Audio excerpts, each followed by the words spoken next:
Very good. Good morning, Gary. Morning, Simon. Welcome. Great to have you on board. I've stuck a note in the chat box for everybody that's listening. Today we're talking about the 6 keys to growing your business. No cameras or mics active, so if you need to ask a question, please pop it in the question box, and we'll deal with those at the end. So, Gary, we're going to talk about a little bit of your expertise here on how to grow a business. Mm-hmm. And we've got 6 things that are on the list that you supplied to me. And the number one, or maybe smile straight away, because number one for you was price.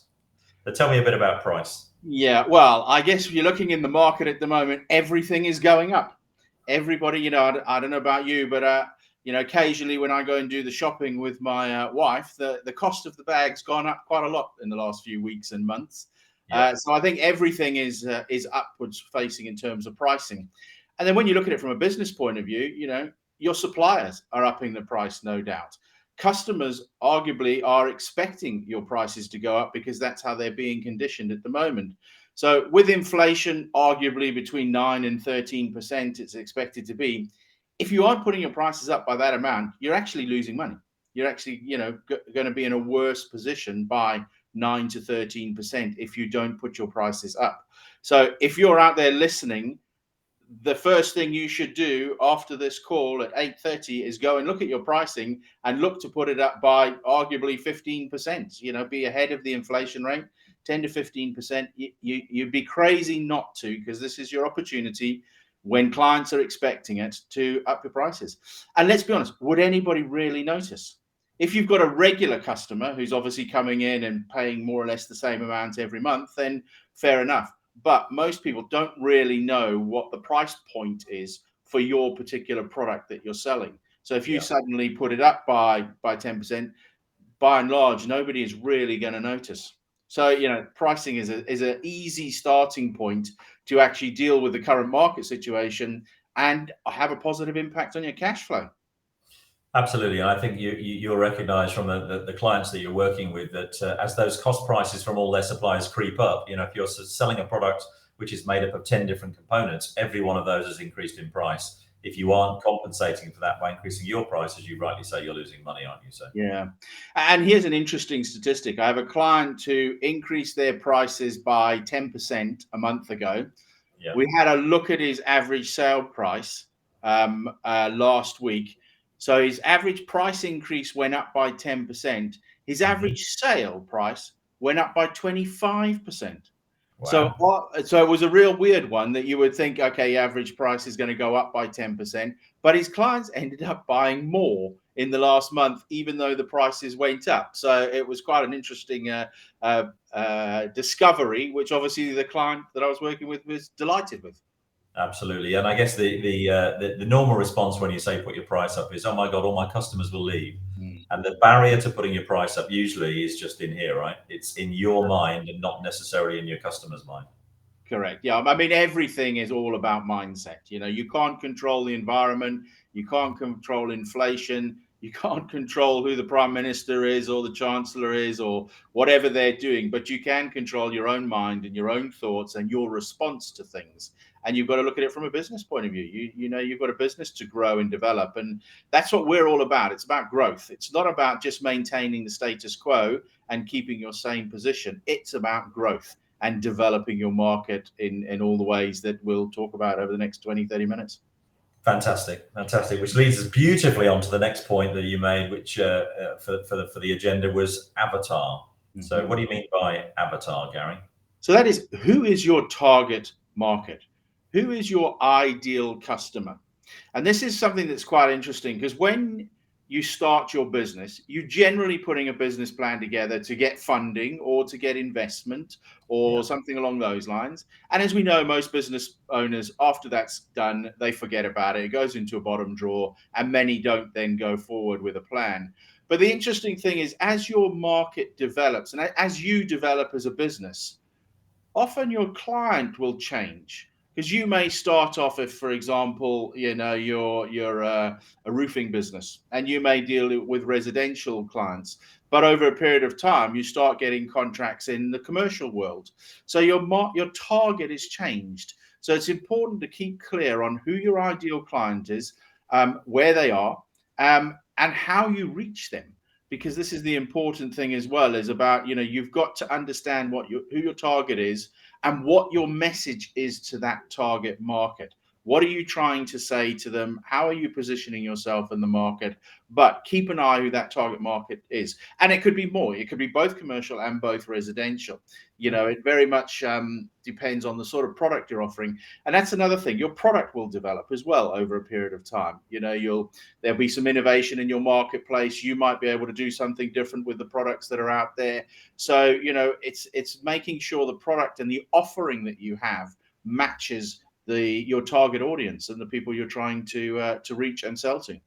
Got it. So how detailed do you want to go? So are we saying that, if you're operating in a particular market, I know you're a florist, for example, your typical customer is a female in their mid-40s, and they spend this much money, and they come in on a Saturday morning at 9:30. But do you need to get down to that level of detail?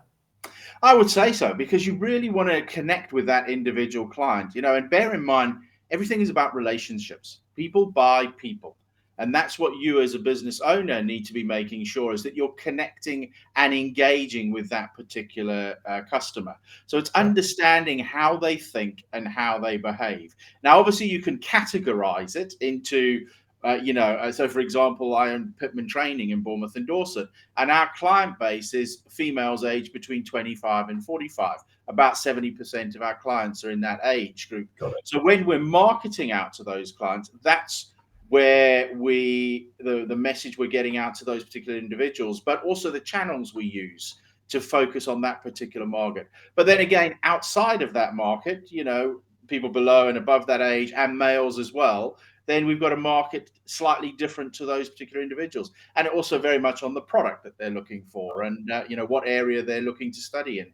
So again, with a florist, if you're looking just for an individual who's coming in occasionally buying, for the birthday, the anniversary, that sort of thing, is slightly different to somebody who's coming in and buying on a regular basis for a group of people, like a funeral home or something along those lines. So it is being very clear and understand specifically the needs, the behaviors, the thinking behind how those particular clients work. Yeah, absolutely. So you're using a rifle for your clients, not a shotgun, I think is probably the broad expression to cover that. Yeah, and I think the important thing with that as well is, when you identify who your customer is, if you've got that rifle approach, your marketing investment is going to go further. If you've got £100 and you focus specifically on a tight target segment versus £100, as you say, on a scattergun approach, you're going to get a better return on your investment on that sharp, focused, lasered approach. So you can test different things and go into different markets and invest in different areas and see what response you get. But having that laser-like approach will get you a better return on your investment. And that leads beautifully into your next point, number 3, which was reach. So again, connected to marketing. Yeah, absolutely. So where is your market? So again, I've talked about demographically, age, sex, etc., that sort of thing. But where are they geographically? What is the plan for your business? Are you a local business? So are you a local plumber who obviously can deal within a certain geographic area? Or is your market expanding? Are you able to, expand your business across the country? If you're dealing with if you're in a trade, for example, and you're in our area, the Dorset or the Hertfordshire area, but you want to expand into the London market, how do you look to do that? Can you go that far? Can you employ, another van with a couple of other individuals, or plumbers or whoever they may be, to be based in that area and expand your marketplace? Because obviously you're building your brand, and you can start off by having a very well-known, successful brand in a particular area, but your market there may be opportunities for you to extend that nationally. And that's always a key thing, because again, it's about growth. How can you saturate your existing market that you're in? And then where are the opportunities to move either nationally or internationally? You may be producing a product that can go international that maybe you haven't started with previously. I've got a client I'm working with at the moment. When we took him on board, and we did his alignment session to understand where he wants to go with his business. Global domination was a point that came up. He wants to, at a certain stage, have his product around the world. Yeah. So, we've sort of looked at that with him just very briefly at this stage, because obviously it's a process. We've got to get everything right here with his business at the moment, which is going well, before we go internationally. But then it's a different market, the UK market, the Indian market, the Asian market, the US market. Those are different behaviors within Yeah. there. So you've got to understand that. And it's thinking about it, simple things like, securing the web address in Asia now, and India now, and America now. So he's already got that in there as a forward thinking piece. So you've got to have an idea in terms of where you're going, and as we know, strategy is all about where's the destination, and not the destination now in the short term. Where's your destination in 5-10 years time? Which markets are you going to be in 5-10 years time? So certainly when we bring clients on board and go through that alignment session, we spend a fair bit of time about where is your business going to be in 5, 10, 15 years time? Because if we've got an eye on that, every step we take and decision we make now is about delivering that. And that's the key. Again, going into a little bit broader piece here is, your business has got to deliver the life that you want. Your business must give you more life. So if we understand what life you want and where you're going with your business, that business will deliver for you the life that you're looking for. So you've got to have that starting point about where is your market going to be? How far is it going to be? You may not know now, but certainly always keeping an eye on that, that growth prospect and where you're going to extend long-term future. Yeah, absolutely. So that's great. So we've got price, who's my customer, where am I marketing, and then the logical next one again from your list is USP. So what do we mean by USP, Gary? So your unique selling point. So what makes you different from the rest of the market? What makes you stand out? Now, everybody says we have the best customer service, okay? And arguably you have, but it's really breaking that down though into what is the uniqueness about you. And one of the things that we talk about in Action Coach is what guarantee can you provide? Because if you're a tradesperson and you're a plumbing electrician, there are certain standards that you have to achieve. By law, you've got to achieve those. So have those in your guarantee, because you've got to do them. Because a guarantee carries a lot of weight, and not everybody out there, arguably few people out there, provide that sort of guarantee that they will deliver. So if you're putting in place a guarantee on things that you have to do anyway, then why wouldn't you do that? Because having a guarantee gives the client a sense of comfort and confidence in you as a provider of that particular service. So it's important to understand, that your unique selling points, and starting to break it down into you as an individual, your team as a business, where you provide your service, what sort of time you provide, what sort of guarantees, as I've touched on, you provide. And it's really looking into that. And again, it's for many business owners, it's quite difficult to come up with, here's my USP, because most people will say it's customer service within this timeline, etc., etc. So you've got to spend a fair bit of time, one, knowing what your competitors out there are offering. You've come into a market, you're launching a business in a market where you see there's an opportunity, a market where there's a gap that hasn't potentially been filled. So how are you filling that in a way that's different to anybody else out there in the market? What are you bringing?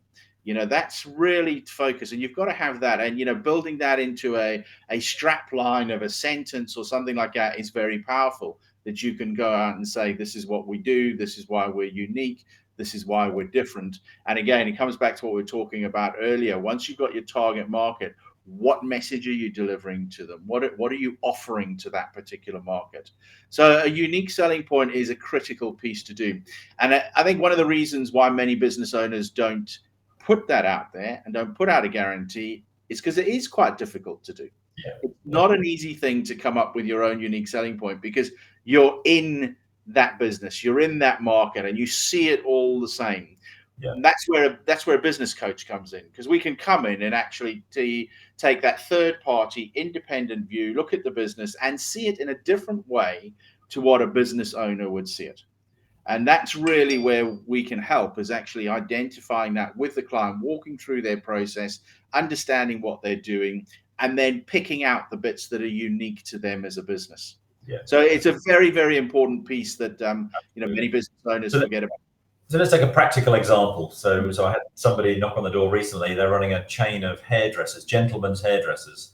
How do they distinguish themselves from the barber down the street or across the road? Because in a small town like I live in, there are 5 barber shops. So give me an example of a USP that you could carve out as a barber. So I think something like that, what first thing that comes to mind for me is most barber shops are closed on a Monday. Yeah. So it is, we're open on Mondays, for example. So again, that's in my area. I see that quite often.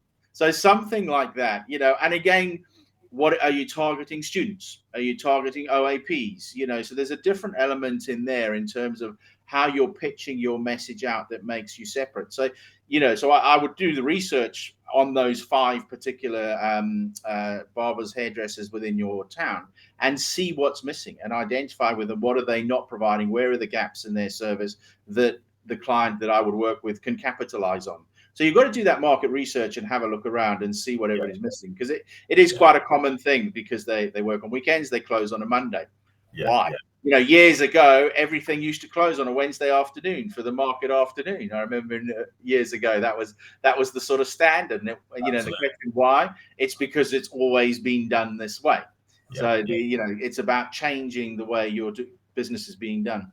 Yeah, USP, so unique selling point, or point of difference, I think is the other way that sometimes we refer to that. So yeah, great example. Great example. Okay, so we now know why we're different to everybody else. We know who our client is. We know where we're shopping for our client, and we've put our prices up, so we're making more money. So the next logical one on your list is sales. So what do you mean by sales? Well, let's be honest. Everything is sales. No matter what you do as a business owner, you may be the best barber, the best plumber, but if you can't sell, your business is dead in the water. So you have to have sales skills. Now, actually, for many people, the word sales is a scary, horrible word. So you just change the mindset, and you're encouraging people to buy.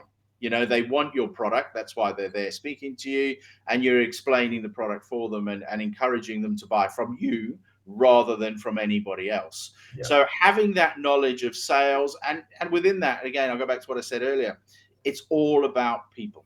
It's all about relationships and connecting and engaging with your client. So having that sales understanding of how you're going to grow your business is important.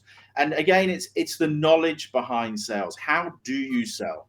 How you sell on the phone is different to how you sell face-to-face, is different to how you sell online, via email, in all the different areas. But the fundamentals are the same, about building a relationship and getting the client to understand your offer, your product, what makes you different, the USP, and all those things we've touched on before. But having knowledge of sales is absolutely critical. And this is where as you're growing your business, there's always this dilemma. Do I get the sales in first, or do I get the salesperson in first? Get the money in, or do I get the salesperson to bring in the money? And the answer to that is the latter. If you're on a growth strategy, you want to bring somebody in who's an experienced salesperson as you grow your business, because as a business owner, you've got lots of things to keep an eye on and work on. So it's great that you can do some sales. But as a business owner, if you're a great salesperson, your job is to employ somebody who's going to be an even greater salesperson than you. Because again, what we look at within Action Coach is we want you to build a commercially profitable enterprise that works without you. So you need to be, as a business owner, bringing people in to fulfill these roles for you, whether that's sales, whether that's operations, whether that's marketing, whether that's finance, and whether that's just outsourcing a couple of hours a week, or bringing in somebody full-time or part-time, whatever suits your business. But sales is absolutely critical, because without making the sales, your business is dead in the water again. So the next part of actually having that salesperson is, how skilled are they? How have you trained them? Are you training them in your way? You know, do you need to bring a trainer in to help upskill them and develop them? Again, you know, I've got a client that I'm working with. He loves sales, you know, and he is the best salesperson in his business. And that's great. That's fantastic. But that's not sustainable. So he's now brought somebody in within his team who he's promoted into this sales role. So I'm working with him this week on developing his sales skills and how he can improve his conversion rates, et cetera, et cetera. But we're getting the business owner out of sales on a day-by-day basis. He still comes in and does it every now and again because he loves it, which is fine. You're a business owner. What we want is you doing the high skill, high fun activities on a day-by-day basis. Yeah. But you've got to make sure you're building that team, and you've got sales is arguably the most important part within the business. So you've got to have the right salesperson in there who's open to learning, who wants to understand, who wants to question, who, you know, you can record and listen into his calls or her calls, and you can watch and observe and give feedback. But having that sales process in place is absolutely critical. And that's another point I wanted to make around sales is there's got to be a process. It'll lead us into the final point, Simon, in a minute. But, you know, when I work with clients, I want to see a documented sales process. So if somebody comes into their business on a Monday and reads the manual, the documented sales process, they can follow it and they can see what happens. You know, you pick up the phone on the third call, you answer it this particular way. One of the first questions is, where did you hear about us? Yeah, it's important to understand that process and what people can say, and arguably the script that goes within it. You want to personalize it and you want your personality to come through. So you don't want to do a robotic script, but that's got to be there to help the individual understand the process of that business and how the sales are converted from when the inquiry comes through, you know, and what questions you're asking the client, the prospective client. So it's important to have that sales process for people to come to develop. And then because, you know, you've got the knowledge that you can train in, skills you can develop. And the final point on sales is attitude. You know, so if you're recruiting somebody, the most important thing is, do they have the right attitude? As I say, you can train in the skills, you can develop the knowledge with them, but attitude, you can't really change. It's very difficult to change attitude. So whatever person you're recruiting, whether it's sales or anywhere else, just make sure they have the attitude. And within that as well, values that align with your values as a business owner. Because this business that you have is a reflection on you as an individual, or you as a couple, or you as a group of friends or business directors. So it's important the people you bring on board share the values that you have, so that when clients are dealing with them on a day-by-day basis, that's what they're picking up, the feel, the environment that they're picking up from the salespeople they're dealing with. Absolutely. And of all the salespeople that you meet in these organizations, Gary, how many of them have been through formal sales training or regular sales training? Very few. Very few. A lot have just been promoted from within, you know. So as a business grows, you know, Peter is the most experienced person. He's the outgoing, he's the fun guy. He's happy to talk to people on the phone. Let's put him in sales. So it often happens like that, with a bit of training by the business owner, or maybe watching a couple of YouTube videos or something like that. But no real constructive sales training for that individual. So, you know, so that's really a key. And again, even within companies where there's been some sales training, you can always learn more. You know, that's the key. You know, it's like anything, you can develop and learn more. And it's, you know, it's how people deal with setbacks, etc. Understanding how you sell a specific product, because it is different depending on what product you're selling, in terms of, again, highlighting the benefits of that product, etc. So, you know, you're never going to bring somebody in as a salesperson or anywhere else in your business and say, right, they're the finished article, off you go. Wow. It doesn't work like that. You know, you've got to work with that individual. You've got to keep them developed. You've got to keep them on their toes.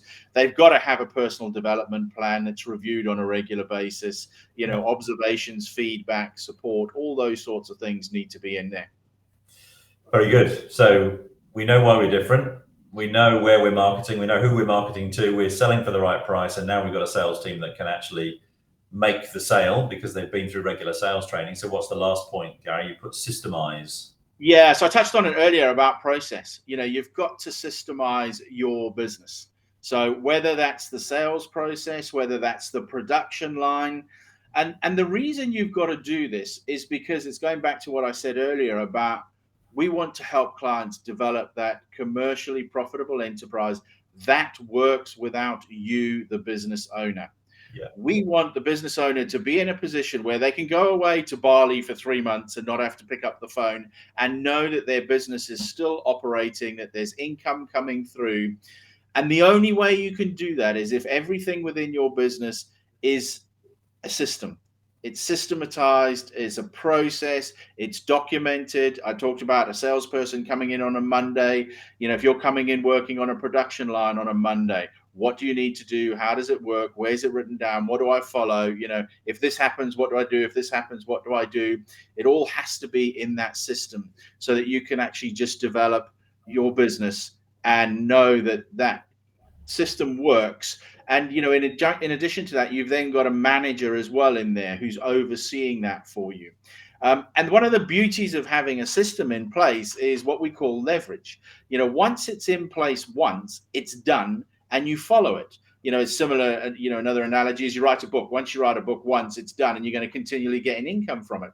Yeah. Once you've got a system in place and it's working, it's done and it's producing for your business and allowing your business to progress and develop. Obviously, you've got to keep an eye on things because everything changes in life. So you've got to keep checking things and, again, testing what's going on within your system and measuring the outputs for it. And one of the great things on this as well, and this has come up with a couple of clients that I do work with, is you'll have a number of people working in the process doing the same sort of job. Yeah. That way you can see who's more efficient. Yeah. Who does it quicker? Who's does better quality? Who's not so happy doing that particular part of in the production line? Do they do from end to end of the production line, or is the production line broken down and different people specialize within it? So it helps having it documented that way, but then also helps with your team in terms of identifying their strengths, their development areas, places they don't want to work within the system. And again, you can just keep an eye on it as a business owner. I mean, that's just a production line. The same applies. When you're a plumber. When you go out, what's the process when you get the first call through? Yeah. How do you pitch? How do you price? Is it documented? I work with some clients where they price differently. Yeah, it's the same business. Depending on the day of the week or what the weather's doing. Absolutely. And when it's like that, it is very much, it's cold today. So, do this. Or the client is saying something which makes me go, I'm actually going to not go as high as I was on the price, or I'm not going to go as low as I was on the price. So if really it's systematized, you can then understand where the pricing goes wrong, for example, and because you can see this. Each step. It's a good point. And I think the other point about systemization is when you come to sell your business, should you want to do that, the incoming investor or buyer has a process. They know how to run your business without you being there, which I think is crucial. So we've got just literally a couple of minutes left, and there's a question that's been asked, Gary, which I'm sure you're able to deal with, which is times are tough, right? You mentioned inflation right at the beginning. The first thing I've done is to stop my marketing. Okay. What would you advise? You've got 2 minutes, Gary. Yeah, okay. I would advise absolutely don't do that, is my first point. Because remember, marketing is an investment, not a cost. So what you need to do is not stop marketing, it's market in the right areas. We talked earlier at the beginning about that rifle approach. Specifically, where are you targeting? Sorry, who are you targeting? What are you offering them? Where are they? And remember, it's an investment that you're putting. So you've got to test and measure. Test different things, whether it's in your local ads magazine, whether it's online on LinkedIn or Facebook, different areas you want to be investing your marketing money in, but then measure the response. So you know which is the most effective area to invest. Because that's the bottom line. You've got to invest to get a return on your investment. Yeah. If you're not investing any marketing, you're not going to get any return. You're not going to get any customers. You're not going to get anything. So you have to keep the marketing going, but be very specific about which areas you're marketing into. And again, test and measure is critical.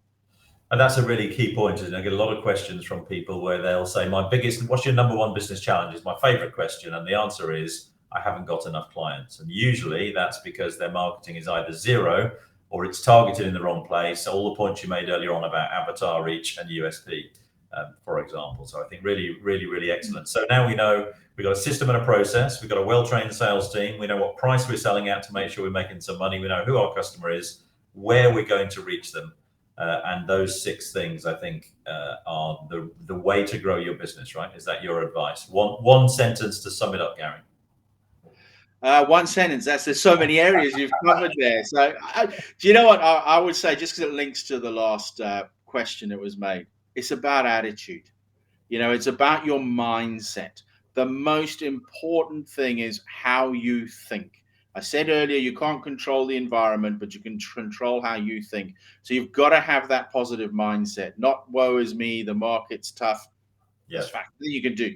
But what you can do is respond in the appropriate way. Think of some innovation, come up with something a little bit different. How can you develop and grow your business? But have that growth attitude, because if do that, you've got the opportunity. You'll see those opportunities if you've got that mindset of growth. 80% of people are okay to average, 20% are pretty good, 1% is the mindset.